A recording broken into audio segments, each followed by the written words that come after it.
Assalamualaikum warahmatullahi wabarakatuh. Perkenalkan, nama saya Akila Islamia dengan NIM 08011182530003. Di sini saya akan mengerjakan tugas algoritma dan pemrograman nomor 4, yaitu menghitung pangkat dari jumlah deret. Jadi di sini ada deskripsi program. Sini ada deskripsi program. Jadi program itu dibuat untuk menghitung jumlah bilangan dari 0 sampai n, kemudian menghitung hasil perpangkatan dari jumlah tersebut sebanyak n kali. Program pertama-tama menjumlahkan semua bilangan dari 0 sampai n. Setelah diperoleh hasil jumlahnya, program akan mengalihkan jumlah tersebut dengan dirinya sendiri sebanyak n kali. Pangkat ya. Nah, hasil akhir yang ditampilkan adalah bentuk jumlah pangkat n serta hasil perhitungannya. Nah, di sini jadi tuh mulai deklarasikan variabel n, jumlah, dan hasil itu bertipe integer. Terus inisiasi jumlah itu 0, inisiasi hasil itu 1. Input nilai n, lakukan perulangan dari i sama dengan 0 sampai i lebih kecil atau sama dengan n. Ulang dari atau sama dengan n. Untuk menghitung jumlah, terus setiap iterasi jumlah itu jumlah ditambah i, lakukan perulangan dari i sama dengan 1 itu sampai i kurang dari atau sama dengan n untuk menghitung perpangkatan. Setiap iterasi hasilnya itu dikali dengan jumlah, cetak jumlah pangkat n dan hasilnya, terus programnya selesai. Nah, di sini langsung saja masuk ke programnya. Nah, di sini ada include IOString, itu seperti biasa itu untuk memanggil fungsi-fungsi seperti in, cout, endl, nl. Terus ada using namespace std itu agar kita tidak perlu lagi menuliskan std di setiap awal tulisan ini. Terus main itu untuk memanggil fungsi-fungsi yang ada di C++. Nah, di sini ada kurung kurawal. Kurung kurawal itu untuk mengakhiri dan memulai dan mengakhiri program. Di sini ada integer n, variabel n, tipe integer, terus ada variabel jumlah itu diinisiasi dengan 1.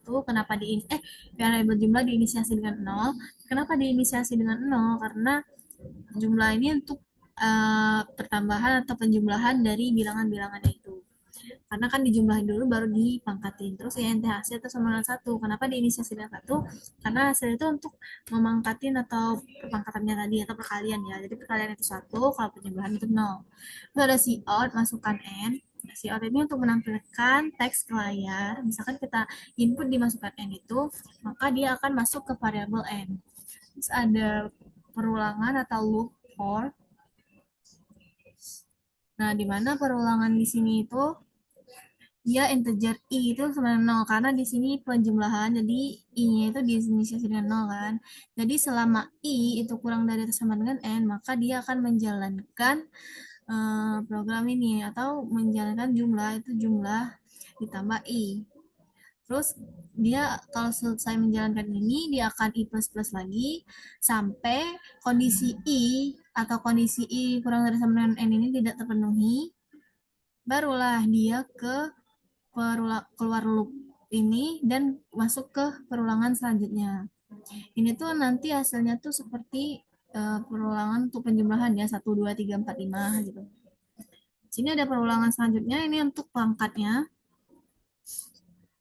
Jadi di sini tuh program itu menambahkan dulu angka-angkanya baru dipangkatin. Jadi di sini nah ini tuh inisiasi dulu i sama dengan 1 sebenarnya. Nah, terus di sini ada i selama i kurang dari atau sama dengan n itu i plus itu menjalankan hasil, menghitung hasil itu hasil dikali jumlah. Nah, terus i plus plus, nah ngulang lagi dia karena ini perulangan sampai kondisi i kurang dari sama dengan n ini tidak terpenuhi. Dan dia barulah dapat hasil perpangkatannya. Di sini ada cout jumlah. Nah, jadi cout ini untuk menampilkan variabel-variabel menampilkan hasil-hasilnya. Jadi nanti jumlah hasil dari ini terus dikasih pangkat. Terus n itu pangkat tuh n ya yang kita input tadi terus sama dengan terus hasil dari ini. Nah, di sini aku bakalan coba menjalankan programnya.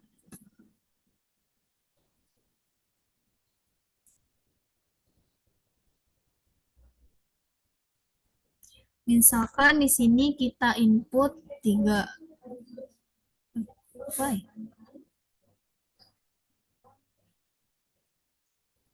Kan di sini kita input n-nya tuh 3. Nah, kenapa di sini dia hasilnya tuh 6 pangkat 3 sama dengan 2 216. Nah, jadi di sini tuh kita masuk ke perulangan yang pertama dulu kan. Di sini ada perulangan pertama itu i diisi dengan 0 sama i kurang dari atau sama dengan n, maka i plus plus. Jadi ini kan i plus plus berarti dia mulai dari 1. Ya, jadi tuh 1 jumlah kan. Jumlah tadi berapa? Jumlah. Iya, jumlah 1. 1 i-nya kan dimulai dari 0. Jadi itu kan i plus plus nih. Jadi 1 ditambah 0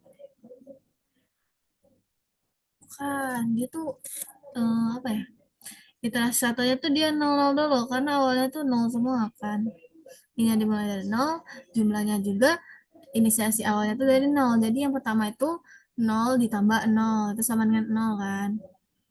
Nah, terus lanjut ke iterasi kedua itu i plus plus. Jadi i-nya tuh jadi eh, i-nya tuh jadi 1. Nah, jumlahnya tadi kan hasilnya masih 0 nih. Jadi 0 ditambah i itu 1. Jadi 0 ditambah 1 itu masih 1 kan. Terus iterasi lagi yang ketiga di mana jumlahnya tadi itu udah sama dengan 1. Nah, i-nya itu tadi i plus plus jadi 2 kan. 2 ditambah 1 itu 3. Nah, terus i plus plus lagi 3. Nah, di sana di sini kita input 3, i-nya itu masih sama dengan 3 kan. Jadi masih berlaku perulangan atau loop yang ini. Jadi tadi tuh jumlahnya itu udah hasilnya 3. Jadi dia 3 ditambah 3, makanya di sini hasilnya 6. Dan di sini pangkat, kenapa di sini ada pangkat 3 itu ada di sini ya. Tuh, dia tuh emang menampilkan pangkat. Terus N 3 karena kita input 3 tadi. Terus ada sama dengan itu emang di sininya. Terus ini hasil. Nah, di sini kan udah tidak memenuhi lagi nih sampai 3 saja. Terus kita lanjut ke perulangan atau loop selanjutnya. Di mana i-nya tuh kita inisiasi dengan 1 karena di sini adalah perkalian. Jadi selama i kurang dari atau sama dengan n, dia akan menjadikan ini hasil itu sama dengan jumlah. Hasil itu sama dengan hasil dikali jumlah. Nah, di sini seperti yang kita ketahui, hasilnya itu juga kita inisiasi dengan 1. Nah, jadi berarti hasil itu sama dengan dikali jumlah. Jumlahnya tadi kan udah diketahui itu 6 ya. Ya, tadi jumlah itu 6 ya. Jadi 1 dikali 6 itu 6. Nah, oke. Selanjutnya i plus plus berarti udah 2 nih. Berarti tadi tuh 2 dikali 6. Bukan 2 dikali 6. 1 dikali 6 tuh kan, ya tadi awalnya tuh hasilnya kan 1, jumlahnya 6. Berarti 1 dikali 6 itu tuh sama dengan 6. Terus i plus plus berarti iterasinya tuh udah lanjut lagi kan. Nah, di mana hasilnya tuh masih hasil sama dengan hasil dikali jumlah. Nah, hasilnya tadi kita udah peroleh 6. Jumlahnya tadi masih 6 kan. Berarti 6 dikali 6 itu 36. Terus lanjut lagi i plus plus di mana apa ya? Di mana 3 itu masih ini kan, masih memenuhi. 3 itu masih sama dengan n. Jadi kita masih lanjut di mana hasil itu tuh hasilnya tadi hasil terakhirnya tadi udah 36 berarti 36 dikali 6 216 makanya di sini hasilnya itu 216. Selanjutnya kita akan ke pseudocode-nya. Nah, di sini ada inisiasi kan, inisiasi jumlah tuh di sini dengan 0. Nah, kalau misalkan di pseudocode dia tuh sama dengan atau memasukkan suatu variabel ke variabel baru itu tuh pakai tanda panah. Tapi kalau di C++ dia pakai sama dengan. Nah, begin ini, begin kalau misalkan di pseudocode itu sama, begin kalau misalkan di C++ itu sama kayak uh, kurung awal ya. Di sini ada var n jumlah hasil integer kan. So ada write masukkan n. Write itu sama dengan cout kalau misalkan di program C++. Terus ada read n itu sama dengan read itu sama dengan cin. Jadi kalau misalkan kita input n bakal masuk ke variabel n. Sini ada for i itu masukin masukin nol, to and do. Kenapa di sini to and do? Karena dia tuh ke n, banyak n, sama i kurang dari n, makanya di sini ditulis to and do.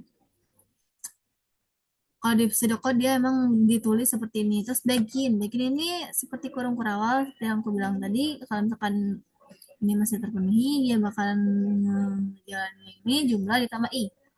Terus yang selanjutnya itu perulangan atau loop selanjutnya itu for i kemudian satu to and do, itu sama seperti for yang ini.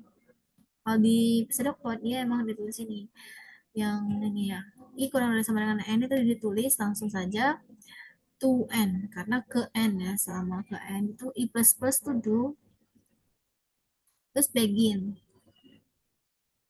terus hasil. Terus tuh di sini ada hasilnya itu sama, itu hasil dikali jumlah, terus n itu kurung kurawal ya. Terus ada write itu atau cout jumlah, terus terus tanda pangkat, terus n, terus sama dengan, terus hasil, terus n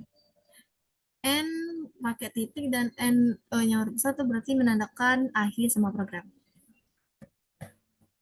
Nah di sini ada aku buat flowchartnya. Start, bentuk oval itu untuk memulai dan mengakhiri program, terus ada bentuk persegi panjang itu untuk progres, jadi inisiasi tadi ya, inisiasi jumlah sama inisiasi hasil, terus input n itu kalau input sama output itu dia pakai genjang-genjang. Terus ada perulangan loop itu pakai persegi 6 tuh 2 3 4 5 6. Kalau misalkan dia masih terpenuhi atau true yang ini, dia bakalan nge-progress jumlah tadi ya, jumlah ditambah i, terus i plus plus, dia ngulang lagi ke sini sampai dia tuh tidak terpenuhi lagi kondisi yang ini atau false, barulah dia ke perulangan atau loop selanjutnya. Kalau true, dia bakalan ngejalanin atau progress proses yang ini i plus plus, terus ngulang lagi sampai kondisi ini atau perulangan loop ini tidak terpenuhi lagi, barulah dia ke false atau mencetak hasilnya, barulah ke end. Oke, sekian video penjelasan dari saya. Wassalamualaikum warahmatullahi wabarakatuh.